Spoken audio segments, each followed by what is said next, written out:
नमस्कार। आज हम बात करेंगे कॉम्प्लेक्स नंबर में आगे का जो पार्ट है। हमने सम्मिश्र संख्या के मापांक और संयुग्मी सम्मिश्र संख्या की प्रॉपर्टी देख ली थी और उसका ज्यामितीय रूप हमने पढ़ लिया था। अब आज उससे आगे कुछ छोटे छोटे कॉन्सेप्ट हैं वो करके फिर इसमें एग्जाम ओरिएंटेड जो महत्वपूर्ण क्वेश्चन है वो हम करेंगे। तो कुछ महत्वपूर्ण कॉन्सेप्ट है छोटे छोटे जो हम आपको बता देते हैं। यदि मापांक ऑफ जेड स्क्वायर बराबर जेड और जेड बार होता है, यानी कि मापांक ऑफ जेड स्क्वायर की जो वैल्यू होती है वो क्या होती है, जेड इंटू जेड बार। किस हिसाब से ये जो कॉन्सेप्ट है ये इंपॉर्टेंट है, इससे रिलेटेड बहुत ही अच्छे अच्छे क्वेश्चन बनते हैं। इसको अगर आप फुल डिटेल्स में देखना चाहो तो इस प्रकार से देख सकते हो कि इफ यदि z बराबर x प्लस आयोटा y है, इस स्थिति में मापांक ऑफ जेड स्क्वायर क्या आ जाएगा, x स्क्वायर प्लस का y स्क्वायर। और अगर z बराबर x प्लस आयोटा y है, इस स्थिति में z बार क्या आ जाएगा, x माइनस आयोटा y। तो यहां से आप z बार की वैल्यू निकाल सकते हैं। z बार की वैल्यू कितनी आएगी आप यहां से देखो तो z क्या है, x प्लस आयोटा y और z बार क्या है, x माइनस आयोटा y। तो देखो ये a plus b a minus b का फॉर्मेट बन गया। तो इसमें हम क्या लिख सकते हैं, x स्क्वायर माइनस का आयोटा स्क्वायर y स्क्वायर। और आयोटा स्क्वायर की वैल्यू कितनी होती है, -1। तो ये क्या हो गया, x स्क्वायर, ये वाला जो पार्ट है ये क्या बन गया आपका, x स्क्वायर और आयोटा स्क्वायर की वैल्यू -1, तो माइनस माइनस प्लस का हो जाएगा, प्लस का y स्क्वायर। तो आप यहां से देख सकते हो कि दोनों वैल्यू यानी कि ये वैल्यू और ये वैल्यू बराबर आ रही है। इसका मतलब क्या हो गया आपका, z bar modulus of z का स्क्वायर बराबर क्या हो गया, z बार इसकी वैल्यू होती है।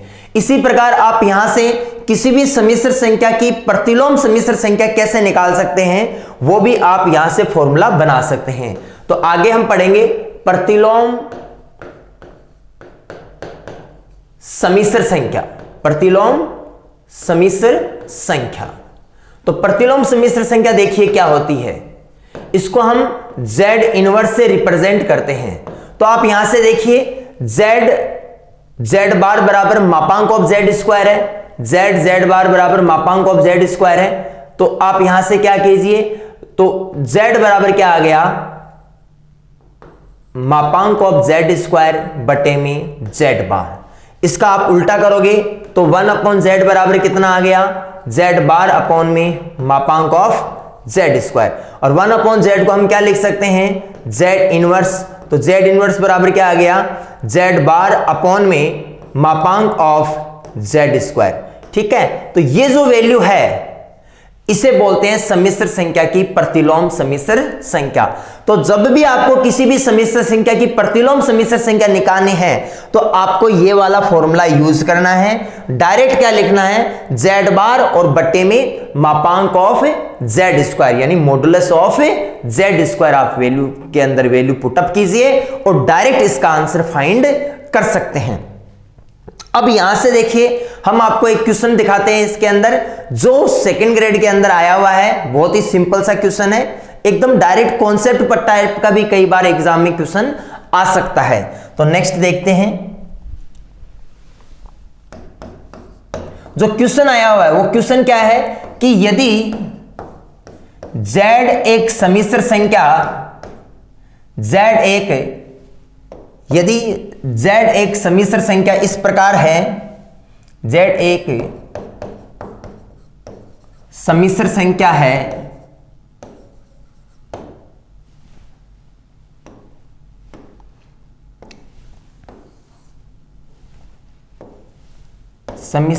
है तो z बार का इनवर्स और z बार बराबर क्या होगा। बहुत ही सिंपल टाइप का क्वेश्चन आया हुआ है सेकंड ग्रेड 2018 के अंदर, डायरेक्ट ही कॉन्सेप्ट टाइप का क्वेश्चन है। तो आप यहां से खुद देख सकते हो इसकी वैल्यू कितनी आएगी, इसकी वैल्यू 1 आएगी। कैसे, क्योंकि ये दोनों आपस में कट जाएंगे। तो कई बार ऐसे डायरेक्ट क्वेश्चन भी कॉन्सेप्ट टाइप का आ सकता है। यहां से देखिए z बार का इनवर्स और इंटू जेड बार। इसको क्या लिख सकते हैं जेड बार के इनवर्स को 1 अपॉन जेड बार इंटू में जेड बार। तो ये आपस में कट जाएगा ये वाला, और कितना रिजल्ट आ गया यहां पर 1 इसका रिजल्ट आ जाएगा। तो इसका आंसर कितना है 1। तो ये सेकंड ग्रेड 2018 के अंदर पूछा हुआ है, बहुत ही सिंपल टाइप का क्वेश्चन एग्जाम में पूछा था।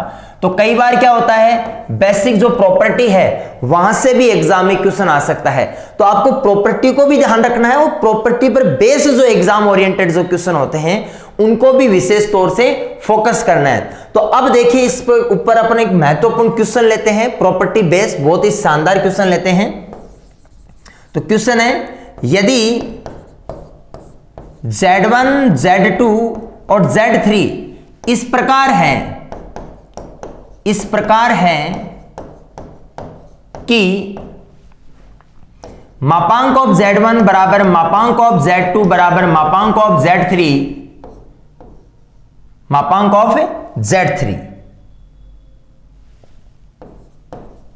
बराबर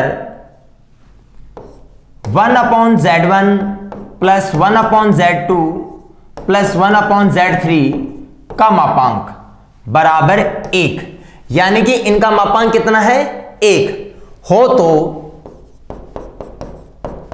तो मापांक of Z1 plus Z2 plus Z3 बराबर क्या होगा। यानी कि आपको इसका मान बताना है कि अगर ये कंडीशन है तो उस स्थिति में इसकी वैल्यू कितनी आएगी।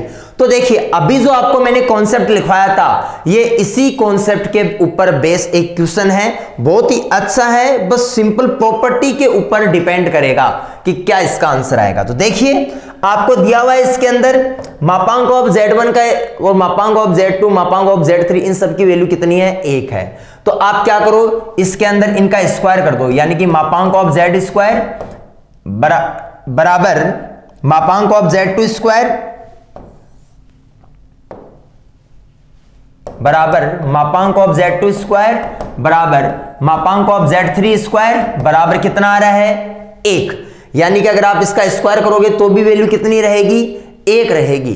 तो इसका मतलब अब यहां से अभी आपको लिखवाया था कि Z के मॉडुलस का स्क्वायर क्या होता है Z बार होता है। तो इसी प्रॉपर्टी का आप यहां पर यूज कीजिए। इसका मतलब मापांक ऑफ Z1 का स्क्वायर क्या हो गया Z1 Z बार, ये क्या हो गया Z2 Z बार, ये क्या हो गया Z3 Z बार, और इनकी वैल्यू कितनी आ गई 1 वैल्यू आ गई। अब आप क्या करो यहां से अब आपको इसकी वैल्यू फाइंड करनी है। तो इसकी वैल्यू फाइंड करने के लिए हम ये लेके चलेंगे, इस वाले पार्ट को आप लेके चलो। तो चलो ये वैल्यू हम यहां पर लिखते हैं 1 upon Z1 plus 1 upon Z2 plus 1 upon Z3 बराबर, इसकी वैल्यू बराबर आपको दी हुई है कि इसकी वैल्यू कितनी दे रखी है 1। तो अब आप यहां पर Z1 Z2 और Z3 की वैल्यू जो है वो इससे निकाल कर लिख दो। यहां से Z1 की वैल्यू देखिए कितनी आ रही है, Z1 की वैल्यू कितनी आ जाएगी, यहां से Z1 बार को आप इधर नीचे भेज दो, ये Z2 और Z3। Z1 की वैल्यू कितनी आ जाएगी, Z1 बार को आप इधर नीचे भेज दो, तो Z1 की वैल्यू आ गई 1 अपॉन Z1 बार 1 अपॉन Z1 बार।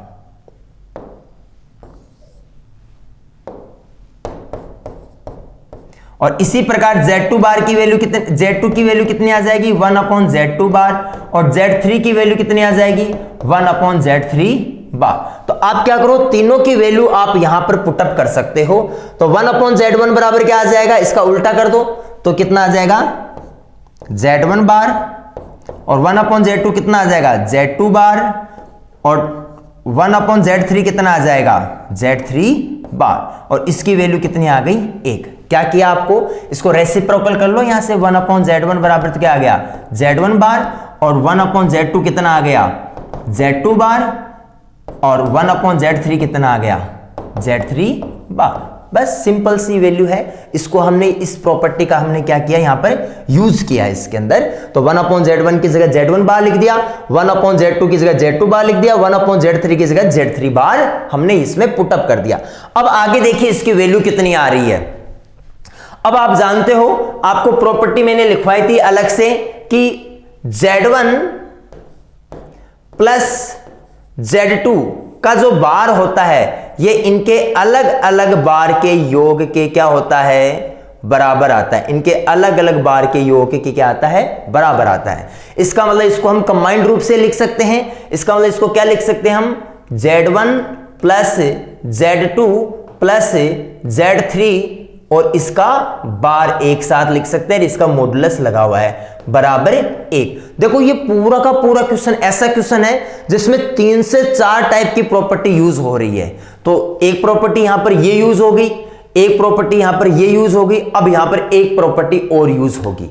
तो देखिए वो प्रॉपर्टी क्या है, किसी भी सम्मिश्र संख्या की संयुग्मी का मापांक और उस सम्मिश्र संख्या का मापांक हमेशा समान होता है। तो इस वाली प्रॉपर्टी का भी आप यहां पर यूज कीजिए।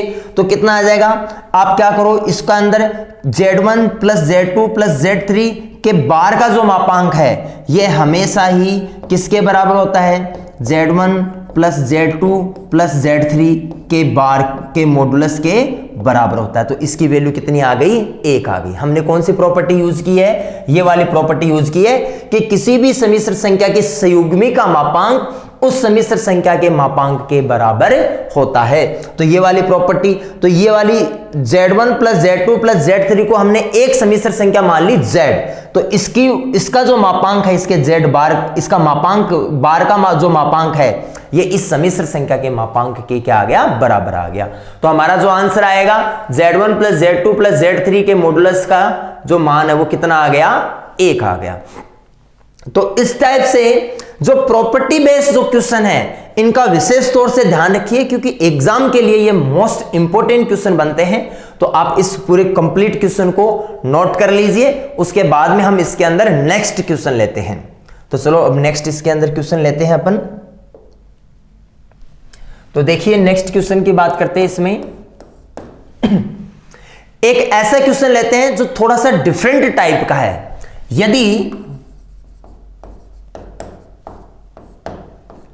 x प्लस आयोटा y की होल पावर 1/3 बराबर a प्लस आयोटा b हो तो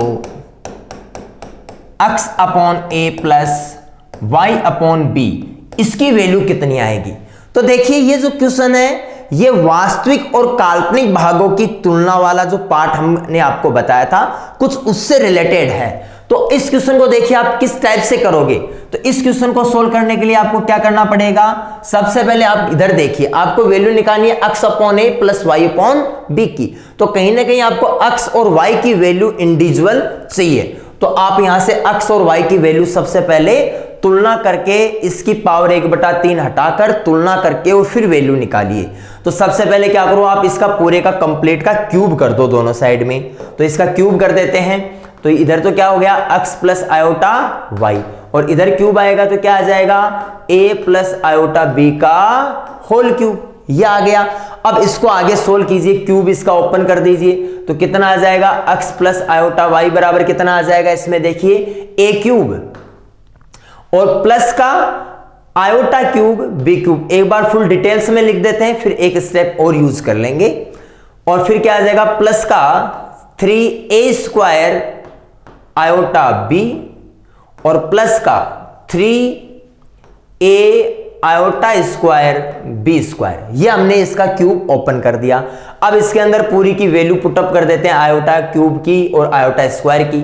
तो ये आ गया a क्यूब और यहां से आ जाएगा माइनस का आयोटा b क्यूब और यहां से आ जाएगा प्लस का iota 3 iota a square b और यहां से कितना आ गया माइनस का आयोटा स्क्वायर की वैल्यू माइनस हो जाएगी, तो माइनस का a b स्क्वायर। ये वैल्यू आपकी इसका होल क्यूब करने पर आ गई। अब क्या करो, आप दोनों साइड वास्तविक और काल्पनिक भागों की तुलना कर दो। तो देखो इसमें वास्तविक भाग कौन सा है, इधर तो x है और इधर वास्तविक भाग कौन है a क्यूब और उसके अलावा कौन सा है ये वाला माइनस का 3ab स्क्वायर। इसका मतलब यहां से x की वैल्यू कितनी आ गई आप खुद बताइए। तो x की वैल्यू आ गई a क्यूब और माइनस का 3ab स्क्वायर। अब यहां से आपको वैल्यू किसकी चाहिए, x के साथ x अपॉन a की चाहिए। तो आप यहां से क्या करो, a कॉमन लेकर इसके नीचे डिवाइड कर दो। तो क्या आ जाएगा x अपॉन a की वैल्यू कितनी आ जाएगी ए स्क्वायर माइनस का 3b स्क्वायर। ये तो अपने पास x अपॉन a की वैल्यू आ गई।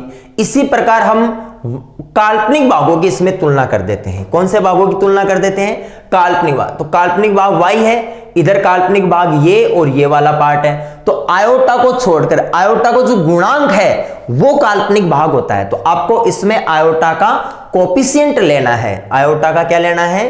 कोफिशिएंट लेना है। तो कितना आ जाएगा? देखो y बराबर कितना आ जाएगा?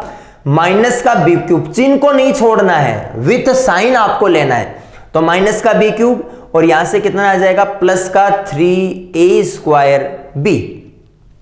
अब इसके आगे वैल्यू देखो तो यहां से क्या कॉमन आ गया? b कॉमन आ गया। b कॉमन लेके y के नीचे डिवाइड कर देते हैं। तो y अपॉन b यहां से बच गया माइनस का b स्क्वायर, क्योंकि एक b कॉमन आ गया। यहां से b स्क्वायर b कॉमन आ गया तो यहां 3a स्क्वायर बच गया। तो ये दोनों साइड में वैल्यू आपके सामने आ गई। अब आपको क्या करना है? इसको और इसको जोड़ देना है। तो दोनों को जोड़ देते हैं तो x अपॉन a प्लस का y अपॉन b, इसकी वैल्यू आप देख सकते हैं कितनी वैल्यू आ रही है। दोनों पार्ट्स को जोड़ दो, लेफ्ट हैंड साइड को लेफ्ट हैंड साइड में और राइट हैंड साइड को राइट हैंड साइड में। तो यहां से देखो यहां a है और यहां 3a स्क्वायर है, तो कितना हो गया? 4a square. यहां माइनस का 3b स्क्वायर है और यहां पर क्या है? माइनस का b स्क्वायर है। तो ये भी कितना हो गया? माइनस का 4b स्क्वायर। 4 कॉमन आ गया दोनों में से और ये क्या बन गया? a स्क्वायर माइनस का b स्क्वायर। ये आपका पार्ट बन गया। तो फाइनली जो अपना रिजल्ट आया, x upon a plus y upon b की वैल्यू कितनी हो गई? 4a स्क्वायर माइनस का b स्क्वायर। इस रिजल्ट को आप डायरेक्ट याद रखिए, क्योंकि एक मोस्ट इंपॉर्टेंट ये क्वेश्चन है। ठीक है, तो चलो एक बार इसको नोट कर लीजिए आप फटाफट, और उसके बाद में हम इसके अंदर नेक्स्ट पार्ट के अंदर चलते हैं। तो चलो नेक्स्ट इसका पार्ट लेते हैं अपन। एक और महत्वपूर्ण और मोस्ट इंपॉर्टेंट क्वेश्चन और थोड़ा सा डिफरेंट टाइप का क्वेश्चन करते हैं, क्योंकि यहां पर जो मोस्ट इंपॉर्टेंट जो चीज है, जितने डिफरेंट टाइप के आप क्वेश्चन करोगे उतना ही आपके जो कॉन्सेप्ट है वो तैयार होंगे। तो ज्यादा से ज्यादा क्वेश्चन करने की प्रैक्टिस करो, आपको अच्छा स्कोर करना है तो इसके अंदर। तो चलो एक और बहुत सी शानदार क्वेश्चन लेते हैं। यदि 2z1 अपॉन में 3z2 एक शुद्ध काल्पनिक संख्या है, शुद्ध काल्पनिक संख्या है, तो z1 माइनस z2 अपॉन में z1 प्लस z2 का मापांक का मान होगा। ये हमें बताना है, का मान होगा, ये इसकी वैल्यू हमें बतानी है, इसका मान कितना होगा। z1 माइनस z2 अपॉन में z1 प्लस z2 के मापांक का मान आपको बताना है। तो देखिए इस क्वेश्चन का सॉल्यूशन हम कैसे करेंगे। तो यहां पर एक चीज आपको बोली है कि शुद्ध काल्पनिक संख्या। ध्यान रखें, शुद्ध काल्पनिक संख्या का मतलब वह संख्या जिसमें वास्तविक भाग नहीं हो। यहां पर शुद्ध काल्पनिक संख्या की जगह एग्जामिनर यहां पर पूर्णतः काल्पनिक संख्या भी यूज कर सकता था। पूर्णतः काल्पनिक संख्या ये वर्ड भी यूज कर सकता। पूर्णतः काल्पनिक बोले चाहे शुद्ध काल्पनिक बोले, दोनों का मतलब एक ही है। ठीक है, तो चलो इस क्वेश्चन को देखो सोल्व करने के लिए हम क्या स्ट्रेटेजी अपनाएंगे। तो यहां पर देखो क्या दे रखा है कि z1 अपॉन में 3z2, इसकी जो वैल्यू है, इसकी वैल्यू कितनी है?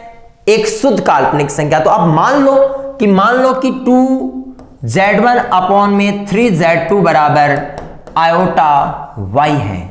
ऐसा क्यों माना, इस चीज को समझना जरूरी है।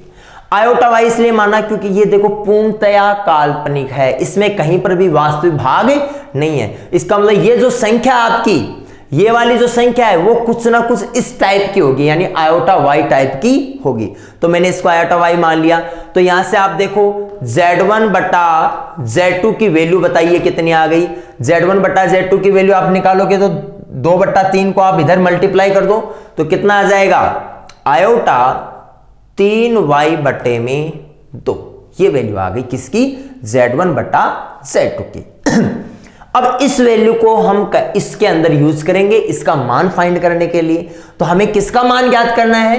हमें मान ज्ञात करना है Z1 माइनस Z2 अपॉन में Z1 प्लस Z2, इसकी वैल्यू और इसका मॉडुलस का मान हमें ज्ञात करना है। तो चलो करते हैं। तो देखो सबसे पहले आपको इसको Z1 बट्टा Z2 के फॉर्मेट में चेंज करना पड़ेगा।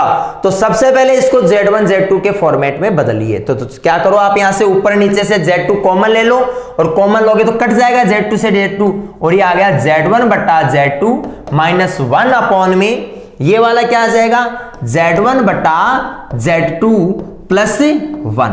ये वैल्यू आपके सामने आ गई। अब यहां पर आप Z1 बट्टा Z2 और Z1 बट्टा Z2 ऊपर नीचे दोनों जगह आप ये वैल्यू पुटअप कर दीजिए। तो चलो ये वैल्यू दोनों जगह आप पुटअप करोगे तो कितनी वैल्यू, क्या रिजल्ट आ जाएगा आपके सामने? आपके सामने आ जाएगा आयोटा 3y बटे में 2 माइनस 1 बटे में आयोटा 3y बटे में 2 प्लस 1। ये वैल्यू आपके सामने आ गई। ठीक है, अब देखिए इसका आगे सॉल्यूशन हम कैसे पढ़ते हैं। अब आपको क्या करना है, ऊपर से माइनस कॉमन ले लेना है, लेकिन मॉडुलस होने की वजह से माइनस बाहर नहीं आएगा, वो ऑटोमेटिक क्या बन जाएगा, प्लस बन जाएगा। क्योंकि मॉडुलस से कभी भी माइनस बाहर निकालते हो तो वो प्लस ही बन जाता है। ठीक है, तो इसकी वैल्यू कितनी आ गई, 1 माइनस 3 आयोटा यहां पर लगा देते हैं, 3y बटे में 2 और बटे में 1 सेकेंड बटे में 2 अपॉन में 1 प्लस आयोटा 3y अपॉन में 2 और इसका मॉडुलस। अब ये कौन सी टाइप की समिश्र संख्या बन गई, ये सोचिए। तो देखिए एक कॉन्सेप्ट आपको हम बता देते हैं एक बार दोबारा कि Z1 या फिर आप डायरेक्ट यूज कर लीजिए, Z ही यूज कर लीजिए Z1 की जगह। तो अब इसके अंदर Z ले लीजिए, Z बटा Z बार का जो मापांक है ये हमेशा 1 होता है। ये विशेष तौर से ध्यान रखिए, नोट कर लीजिए इस कॉन्सेप्ट को कि किसी भी समिश्र संख्या और उसके संयुग्मी समिश्र संख्या के अनुपात का मापांक हमेशा 1 होता है। इसको चाहे आप उल्टा भी लिख सकते हो, Z बार बटे Z का मापांक कितना होता है, हमेशा 1 होता है। ये ध्यान रखने वाली बात है। क्यों होता है, क्योंकि इसको हम क्या लिख सकते हैं, इस तरीके से लिख सकते हैं Z का मापांक अपॉन में Z का मापांक। तो आपको पता है Z किसी भी समिश्र संख्या की संयुग्मी का मापांक और समिश्र संख्या का मापांक सदैव बराबर होता है। तो ये दोनों बराबर है तो कट जाएगा और आंसर कितना आ जाएगा, इसका 1 आ जाएगा। ठीक है, तो ये वाली प्रॉपर्टीज के अंदर यूज करते हैं। तो ये वाली, ये देखो, ये नीचे 1 प्लस आयोटा 3y अपॉन में 2 है, और ऊपर क्या है 1 माइनस आयोटा 3y अपॉन में 2। इसका मतलब इसकी संयुग्मी ये है और इसकी संयुग्मी ये एक दूसरे की संयुग्मी है। यानी कि अगर a को z कहोगे तो दूसरी z बार हो जाएगी। तो इसका मापांक कितना आ गया, 1। तो इसमें डायरेक्ट प्रॉपर्टी यूज कर लीजिए और मापांक कितना आ गया, इसका 1 आ गया। ठीक है, तो ये अपना आंसर आ गया। तो इसका जो मान है वो कितना आया है, 1 आ गया। ठीक है, तो ये बहुत ही शानदार कॉन्सेप्ट टाइप का क्वेश्चन है, कॉन्सेप्ट बेस्ड क्वेश्चन है, तो इसको भी विशेष तौर से ध्यान रखिए। तो चलो इस क्वेश्चन को भी आप एक बार नोट कर लीजिए, उसके बाद में हम आगे बढ़ते हैं। देखिए ये जो प्रॉपर्टी है, कौन सी प्रॉपर्टी, Z मापांक ऑफ या मॉडुलस ऑफ Z स्क्वायर बराबर Z बार। ये मोस्ट इंपोर्टेंट प्रॉपर्टी है, दिखने में जरूर इजी हो सकती है, लेकिन इस पर एग्जाम ओरिएंटेड बहुत ही शानदार क्वेश्चन बनते हैं। हम आपको एक और शानदार सा क्वेश्चन करवाते हैं इसके ऊपर एग्जाम ओरिएंटेड, और इसके प्रॉपर्टी बेस्ड जितने भी क्वेश्चन है वो सभी आप एक बार सोल्व कर लीजिए, ताकि कॉन्सेप्ट और भी बढ़िया तरीके से मजबूती से आपका तैयार हो जाए। तो चलो इस क्वेश्चन को नोट कीजिए, उसके बाद में हम एक क्वेश्चन और लेते हैं इसके ऊपर, और वो क्या क्वेश्चन है चलो देखते हैं। नेक्स्ट लेते हैं अपन, यदि मापांक ऑफ Z1 बराबर 1 तथा Z2 कोई अन्य समिश्र संख्या है, समिश्र संख्या है तो आपको वैल्यू निकालनी है। किसकी वैल्यू निकालनी है तो Z1 प्लस Z2 अपॉन में 1 माइनस Z1 और Z2 बार, 1 माइनस या प्लस भी ले सकते हैं, 1 प्लस Z1 Z2 बार और इसका मॉडुलस, इसकी वैल्यू क्या आएगी। तो देखिए या तो दोनों ही जगह ऊपर भी प्लस लो नीचे भी इसमें प्लस ले सकते हो, या ऊपर माइनस लो नीचे भी माइनस लो, दोनों में से कोई सा भी इसमें पूछा जा सकता है। यानी कि या तो यहां प्लस यहां पर भी प्लस आएगा, या फिर यहां माइनस और यहां पर भी माइनस आएगा। तो ऐसे ये दो क्वेश्चन बन जाते हैं लेकिन सेम ही है, तो इसलिए हम एक इसका प्लस वाला सोल्व कर लेते हैं। ऐसे अगर इसमें माइनस आए तो माइनस का भी आप सोल्व कर सकते हो। तो आपको इसकी वैल्यू बतानी है, आपको ये कंडीशन दी हुई है कि मापांक ऑफ Z1 बराबर कितना आ गया, 1 है, और Z2 कोई अन्य समिश्र संख्या है, Z2 के बारे में और कुछ भी नहीं कहा हुआ। तो अब देखिए इसकी वैल्यू कितनी आएगी, आपको इसकी वैल्यू बतानी है। तो देखो आप क्या करो, सबसे पहले आपको दिया हुआ है मापांक ऑफ Z1 बराबर 1, तो यहां पर देखिए मापांक ऑफ Z1 बराबर 1 है, तो आप इसका स्क्वायर कर दीजिए। मापांक ऑफ Z1 का स्क्वायर बराबर 1 हो गया, और इसके अंदर आप क्या लिख सकते हो, इसको Z1 Z बार बराबर कितना आ गया, 1। अब क्या कीजिए, इस वाली प्रॉपर्टी का हम वहां पर यूज करेंगे। इसी प्रकार यहां पर Z2 के बारे में भी बोला हुआ है, तो Z2 के लिए भी आप इसी प्रकार से प्रॉपर्टी यहां पर या फॉर्मेट इसके अंदर क्या कर सकते हो, यूज कर सकते हो। ठीक है, Z2 के अंदर भी इसी टाइप से आप इस प्रॉपर्टी को यूज कर सकते हो। तो अब आपको क्या करना है, जो ये वाला पार्ट है इसके अंदर इसकी क्या करनी है, वैल्यू पुटअप करनी है। तो चलो हम इसके अंदर अब आगे वैल्यू पुटअप करते हैं। इसकी वैल्यू देखिए, अब आगे क्या करना है आपको, यहां पर Z1 की वैल्यू इसमें पुटअप करनी है। तो Z1 बराबर कितना आ गया, 1 अपॉन Z1 का बार। ये वैल्यू आप यहां Z1 के स्थान पे पुटअप कर दीजिए, तो कितना आ गया, 1 प्लस Z1 की जगह क्या लिख दो, 1 अपॉन Z1 का बार और इंटू में Z2 का बार, ये आ गया। और बराबर आप इसके अंदर आगे इसकी वैल्यू देखिए क्या आ जाएगी इसके बराबर। अब इसका एलसीएम ले लो, लघुत्तम ले लो, तो लघुत्तम लोगे तो कितना आ जाएगा, Z1 प्लस Z2 बटे में ये इधर मल्टीप्लाई आ जाएगा, Z1 का बार प्लस Z2 का बार और इसका मॉडुलस कंप्लीट का है, और बटे में देखिए बटे में Z1 का बार आएगा, इसके बटे में किसका आएगा, Z1 का बार आएगा। ठीक है, अब इसका कंप्लीट का ये मॉडुलस है, आपने क्या लिया यहां पर एलसीएम ले लिया, तो Z1 का मॉडुलस इधर ऊपर मल्टीप्लाई हो जाएगा, बाहर निकल जाएगा, तो कितना आ जाएगा, Z1 प्लस Z2 अपॉन में Z1 का बार प्लस Z2 का बार और इसका मॉडुलस इनटू में Z1 के बार का मॉडुलस। ये कहां चला गया, ऊपर चला गया। इसको हम अलग अलग लिख सकते हैं। तो अब यहां पर देखिए, अगर Z1 का मापांक 1 है तो Z1 के बार का मापांक भी कितना आएगा, 1 आएगा। हमने ये प्रॉपर्टी देखी थी कि किसी भी समिश्र संख्या के मापांक और उसके संयुग्मी का जो मापांक है यह हमेशा बराबर होता है। तो इसलिए इसका मान भी कितना हो गया, यहां पर 1 हो गया। और इसको क्या लिख सकते हैं, Z1 प्लस Z2 अपॉन में नीचे वाला क्या हो जाएगा, Z1 बार प्लस Z2 बार, ये क्या हो जाएगा, Z1 बार प्लस Z2 बार। इसको कंप्लीट का एक साथ हम बार इसमें लिख सकते हैं, तो ये कंप्लीट का एक साथ बार आपका आ गया। ठीक है, देखिए यहां पर हमने क्या किया, Z1 प्लस Z2 का बार है अलग अलग, इसको Z1 प्लस Z2 के कंप्लीट का बार एक साथ लिख दिया। अब आपको बताया था इसको हम अलग अलग पार्ट्स में तोड़ सकते हैं, Z1 प्लस Z2 का मापांक अपॉन में Z1 प्लस Z2 के बार का मापांक, ये अलग अलग हमने इसका मापांक यहां पर लिख दिया।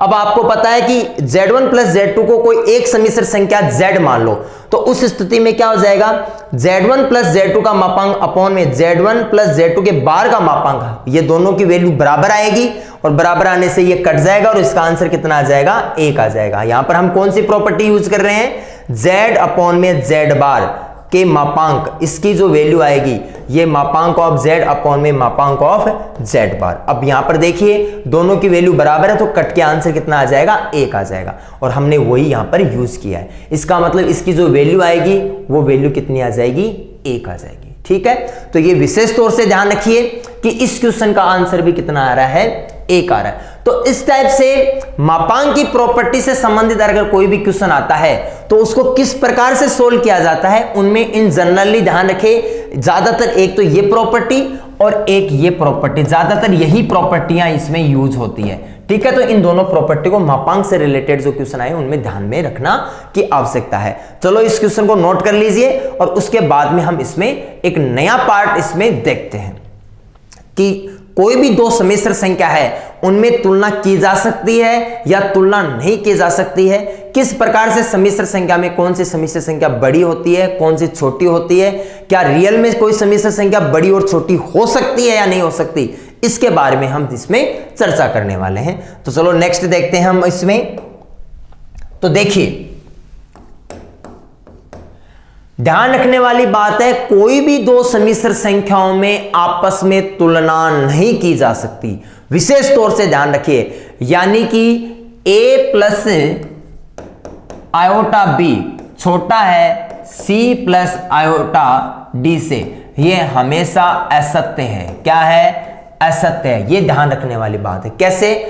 यानी कि हम डिसाइड नहीं कर सकते कि सम्मिश्र संख्या ये वाली इस सम्मिश्र संख्या से छोटी है या बड़ी है। यानी कि दो काल्पनिक संख्याएं आपके सामने हैं तो उनमें कौन सी छोटी है और कौन सी बड़ी है, इसका डिसीजन हम नहीं कर सकते। ध्यान देने वाली बात है, दो वास्तविक संख्याओं में तुलना हो सकती है लेकिन काल्पनिक संख्याओं में तुलना कभी भी नहीं हो सकती। तो ध्यान रखें, कहीं पर भी ऐसा लिखा हुआ होता है तो वो गलत होता है, लेकिन इसके बावजूद भी अगर हम इसको मान लेते हैं कि ये अगर सत्य है तो ये कौन सी स्थिति में सत्य हो सकता है, उसके ऊपर विचार करते हैं। तो उसके ऊपर एक बहुत अच्छा क्वेश्चन बनता है, तो हम इसको क्वेश्चन के अकॉर्डिंग ही आपको समझाते हैं। तो एक क्वेश्चन आपको इस प्रॉपर्टी बेस आपको बता देते हैं कि यदि a प्लस आयोटा b छोटा है c प्लस आयोटा d से हो तो ऑप्शन a प्लस b बराबर 0 होगा, option b a plus c बराबर 0 होगा। इसके अंदर आप ऑप्शन सी ले लो, b प्लस d बराबर 0 होगा, सी ऑप्शन, और d ऑप्शन आपका b बराबर 0 और c बराबर 0 होगा, c बराबर नहीं d बराबर 0। ये हमने चार ऑप्शन इसमें ले लिए कि अगर a प्लस आयोटा b छोटा है c प्लस आयोटा d से, हम कह रहे हैं कि अगर ऐसा है तो, अभी हमने बोला कि ऐसा नहीं हो सकता, असत्य है, लेकिन फिर भी अगर एक बार के लिए हम माने कि नहीं ऐसा सही है, ये जो हमने लिखा है ये सही है, तो ये कौन सी स्थिति के लिए सही हो सकता है ये आपको बताना है। तो ध्यान रखें, देखो आपको ये चीज समझनी है कि कभी भी काल्पनिक संख्याओं में तुलना नहीं की जा सकती। इसका मतलब यहां पर तुलना की जा रही है कि ये छोटी है ये बड़ी है, इसका मतलब निश्चित रूप से ये और ये सम्मिश्र संख्या काल्पनिक नहीं है। कैसी है? वास्तविक सम्मिश्र संख्या है। तो वास्तविक संख्या है तो वास्तविक संख्या होने की कब हो सकती है ये वास्तविक? जब इसके अंदर इसका जो काल्पनिक भाग है वो क्या हो जाए? 0। यानी कि ये वाला पार्ट और ये वाला पार्ट अगर 0 हो जाए तो हम बता सकते हैं कि निश्चित रूप से एक ये सम्मिश्र संख्या इससे छोटी है और ये बड़ी है। तो इसका मतलब ये तभी संभव है जब b बराबर क्या हो जाए? 0 और d बराबर क्या हो जाए? 0। अब b और d जब 0 हो गया तो आयोटा वाला पार्ट इसमें से हट ही गया, यानी काल्पनिक भाग जब इसमें रहा नहीं तो अब आप छोटी और बड़ी संख्या के बारे में इजीली बता सकते हो। तो इसका राइट आंसर कौन सा आ गया? डी राइट आंसर आ गया। अब आप इसमें एक चीज और देखोगे इसके अंदर कि b बराबर 0 d बराबर 0 होने वाली स्थिति में तो b प्लस डी भी तो 0 हो रहा है, तो उस स्थिति में सी आंसर क्यों नहीं हुआ? तो देखिए सी ऑप्शन इस वाली कंडीशन के अलावा भी सत्य होता है। देखिए अगर b का मान आप 2 ले लो और d का मान -2 ले लो, सुनना आराम से, b का मान 2 और d का मान -2 ले लो, तो उस स्थिति में भी तो आप देखो, यानी कि b का मान आपने ले लिया 2 और d का मान ले लिया आपने -2, तो इस स्थिति में भी तो b प्लस डी बराबर कितना आ गया? 0 आ गया। तो इसका मतलब b प्लस डी तो 0 कई कंडीशंस पे हो सकता है, तो इसलिए इसका जो एग्जैक्ट आंसर है वो b प्लस डी बराबर 0 नहीं हो सकता। कौन सा होगा? b बराबर 0 और d बराबर 0। इसके अलावा भी इसके कौन कौन से ऑप्शन हो सकते हैं? तो इसके सारे आंसर लिख सकते हैं, ये भी इसका आंसर करेक्ट है। इसके अलावा भी इसका आंसर एक और मोस्ट इंपॉर्टेंट आंसर आता है, वो क्या आता है? b square plus d square बराबर 0 भी अगर है तो भी ये बात सत्य है। कैसे? तो देखिए बी स्क्वायर यानी स्क्वायर है तो ये एक वास्तविक धनात्मक संख्या होगी। डी स्क्वायर है तो ये भी एक धनात्मक संख्या होगी। तो यहां पर देखिए बी स्क्वायर और डी स्क्वायर दोनों का स्क्वायर है तो दोनों ही धनात्मक है, और दो धनात्मक संख्याओं का योग, दो धनात्मक संख्याओं का योग कभी भी 0 नहीं हो सकता। इसका मतलब फिर भी ये क्या है? 0 है। तो ये 0 तभी हो सकता है जब बी और डी खुद क्या हो? 0। इसका मतलब अल्टरनेट यही कंडीशन वापस आ गई। तो इसका मतलब b square plus d square बराबर 0 है तब भी ये सही है, बी बराबर 0 डी बराबर 0 है तब भी ये सही है। इसके अलावा ध्यान देने वाली बात है b की पावर 4 प्लस d की पावर 4 बराबर 0 है तब भी ये कंडीशन सही है। तो ये इन 3 कंडीशंस के ऊपर ये आंसर आपका करेक्ट है। तो आप इस चीज को नोट कर लीजिए, बहुत ही अच्छा और मोस्ट इंपॉर्टेंट क्वेश्चन है। तो इस क्वेश्चन को आपको ध्यान रखना है, तो इस क्वेश्चन को आप नोट कर लीजिए। उसके बाद में हम इसमें नेक्स्ट वाला पार्ट देखते हैं कि कोई भी सम्मिश्र संख्या है उसके हल कैसे ज्ञात किए जाते हैं। तो एक हल ज्ञात करने वाला क्वेश्चन भी हम इसमें ले लेते हैं, बहुत ही अच्छा क्वेश्चन लेंगे। तो एक बार इस पूरे क्वेश्चन को नोट कर लीजिए और उसके बाद में हम आगे बढ़ते हैं। तो देखिए नेक्स्ट स्लाइड पे चलते हैं। तो क्वेश्चन लेते हैं, एक बहुत ही अच्छा एग्जाम ओरिएंटेड क्वेश्चन है। मापांक ऑफ z माइनस z बराबर 1 प्लस 2 आयोटा हो तो इसका हल होगा। बहुत ही अच्छा क्वेश्चन है, कई बार एग्जाम्स में पूछ लेता है कि दी गई समीकरण, अब ये समीकरण दे रखी है आपको सम्मिश्र संख्या के पदों के अंदर। यहां z क्या है? एक सम्मिश्र संख्या है और इसका आपको हल ज्ञात करना है। तो इसका सॉल्यूशन देखो आप किस प्रकार से पढ़ सकते हो, किस प्रकार से इसका सॉल्यूशन ज्ञात कर सकते हो।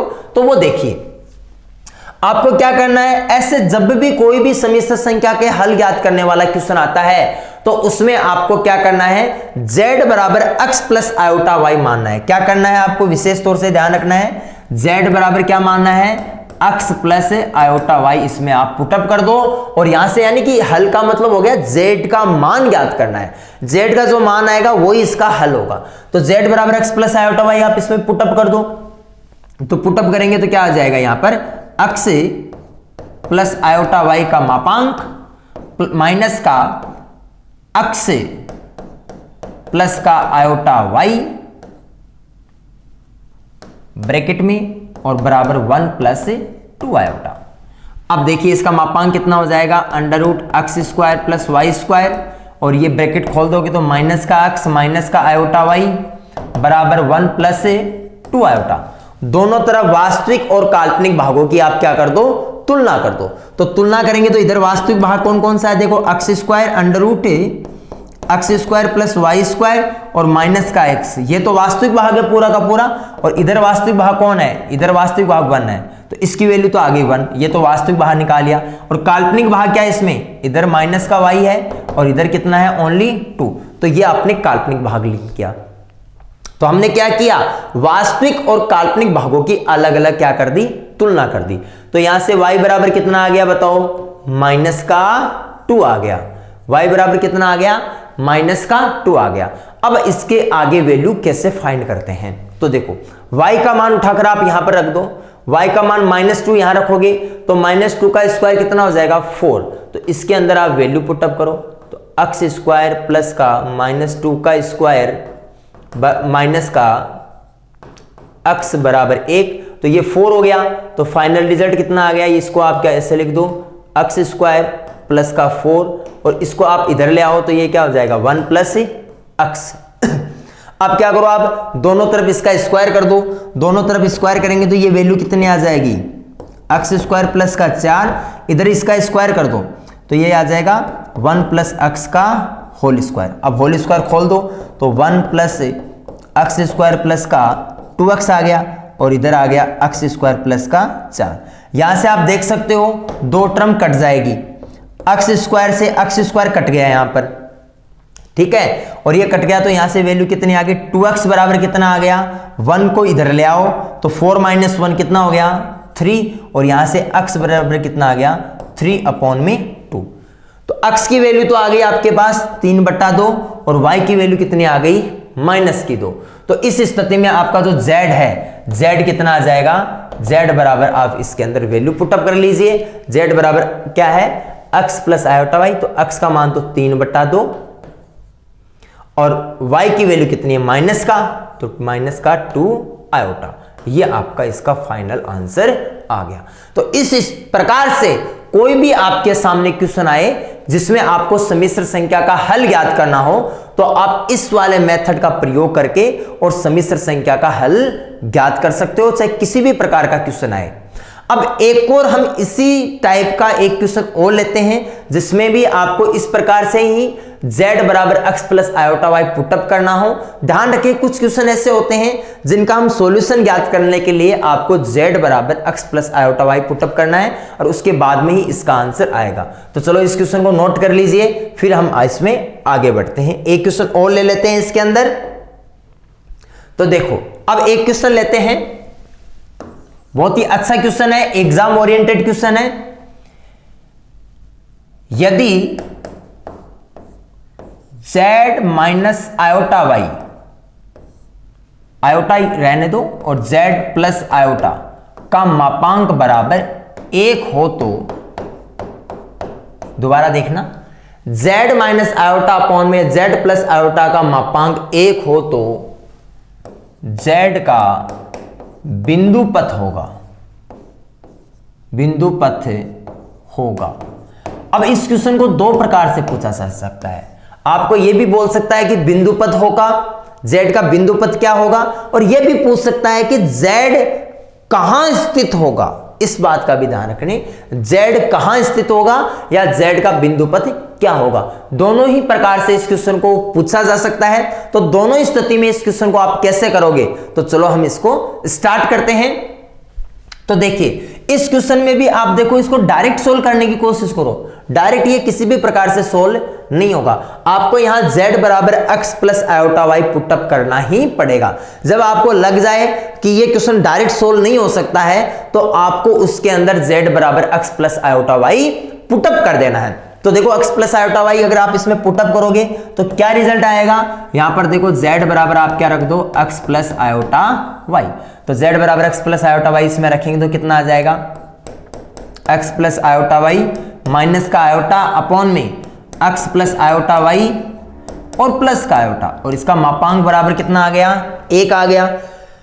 अब क्या करो, इसका अलग अलग आप इसको तोड़ सकते हो और ऊपर का मापांक ऊपर ले लो, नीचे का मापांक नीचे ले लो। तो ऊपर वाले का मापांक कितना आ जाएगा, देखो इसको एक बार चाहो तो एक स्टेप और लिख लो इसके अंदर, आयोटा y माइनस 1 इसको, और नीचे वाले को भी आप इसी फॉर्मेट में लिख लो x plus iota y plus 1, और इसका मापांक बराबर 1। अब इसका मापांक ले लीजिए, ऊपर वाले का मापांक कितना आ जाएगा अंडर रूट और नीचे भी अंडर रूट, तो दोनों तरफ स्क्वायर कर देंगे तो अंडर रूट हट जाएगा, इसलिए मैं अंडर रूट नहीं लगा रहा, डायरेक्ट लिख देंगे x स्क्वायर प्लस का y माइनस 1 का स्क्वायर बटे में x स्क्वायर प्लस का y प्लस 1 का स्क्वायर बराबर 1। देखो इसका अंडर रूट भी आता है लेकिन स्क्वायर कर दिया दोनों तरफ तो अंडर रूट डायरेक्ट हट गया, तो एक स्टेप बच गई अपनी, है ना।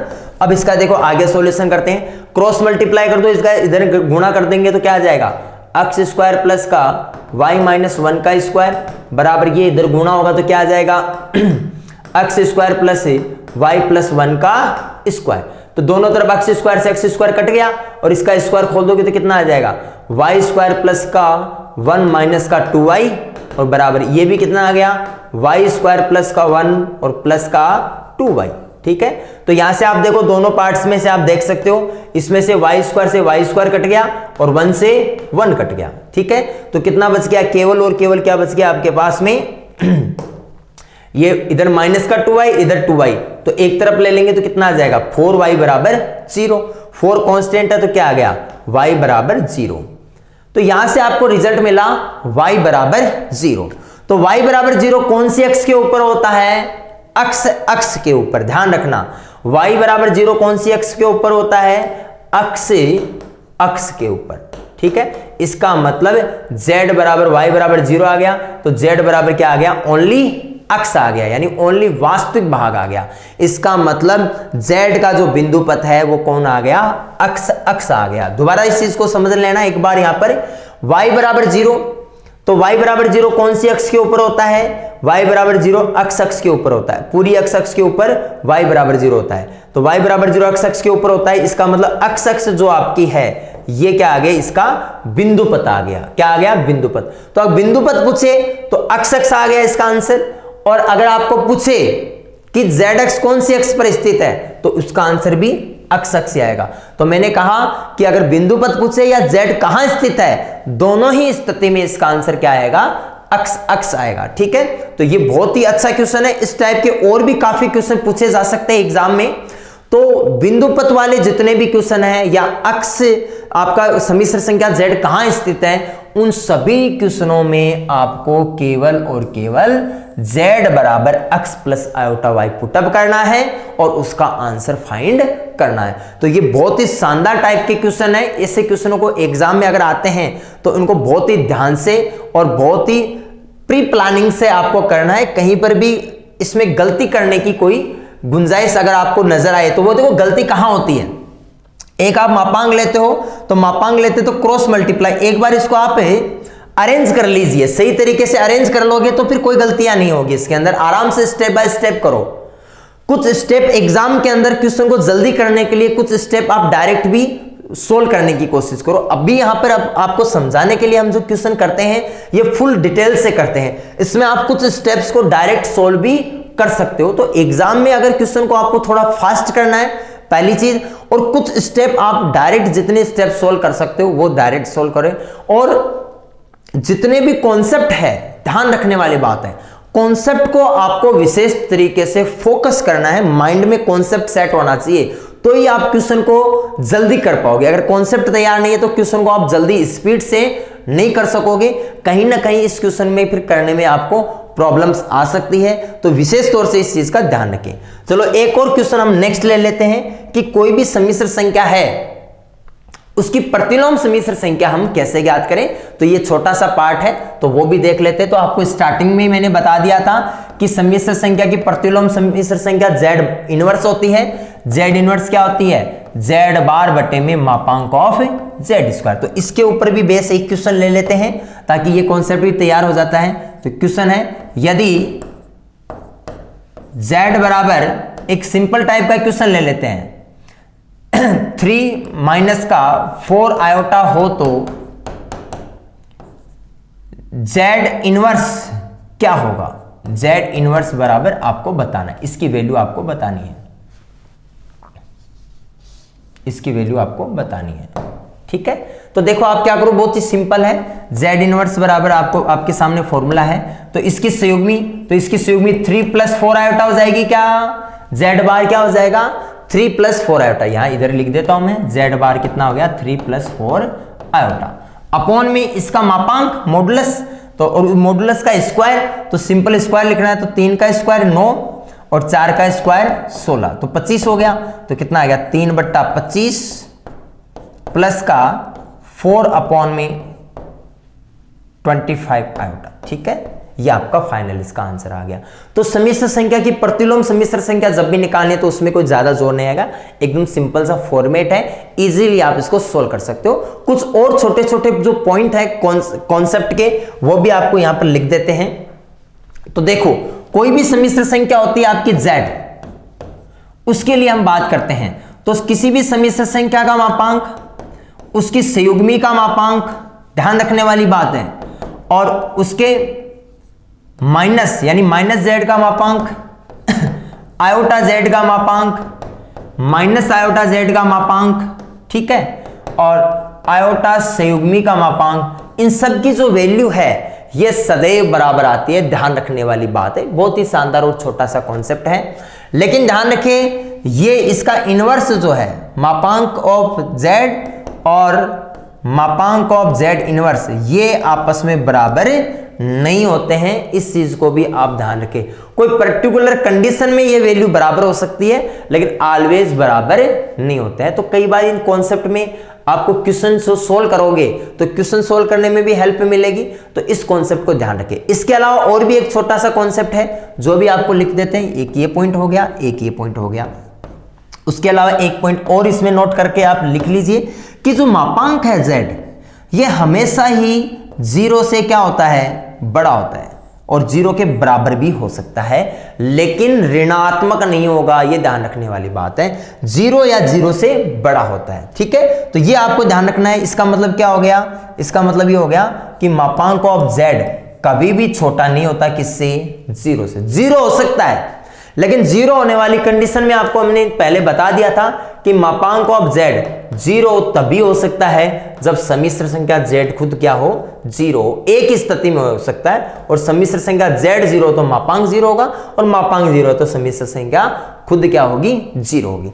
तो ये कुछ बेसिक कॉन्सेप्ट है सम्मिश्र संख्या के मापांक के। अब हम नेक्स्ट क्लास में इसमें पढ़ेंगे सम्मिश्र संख्या का कोणांक। धन्यवाद।